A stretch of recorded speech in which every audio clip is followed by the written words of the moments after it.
right, so this is the room at the Cromwell. It's not a very large room. There's a little seating area and the bed. The furniture is quite large, but I think it works well in this space. There's a white noise machine. It can get loud with Dre's nightclub and also Las Vegas Boulevard right outside the window. Large king size bed. I really like the design of this room. The safe here is in this bottom drawer. There's a little station of snacks you can buy. A Keurig if you brought your own Keurig cups.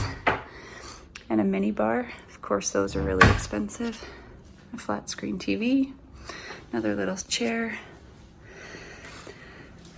So it's a beautiful mirror, but when the lighting is right, you can actually see right through to the shower. So something to consider if you're here with family or friends.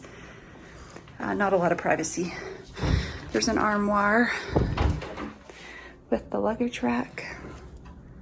And a little seating area here by the window. Those lights turn on for more lighting. I used to be able to go out on these balconies. I'll check after to see if this one opens. I don't think it will, but you never know. We checked in just after 9 o'clock in the morning, so lucky to get a room with a fairly decent view. We've stayed here before. I really liked that shower head. Small counter space, and then the toilet here. This window here actually opens a little bit. You can get a little bit of street noise if you want it, or some airflow. So Vanderpumps is taking over, and they're going to be remodeling these rooms, and they'll open up early 2026.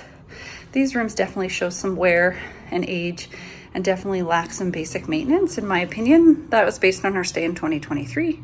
So we'll see for this room. It'll be really interesting to see what she does to this hotel. We actually quite like it.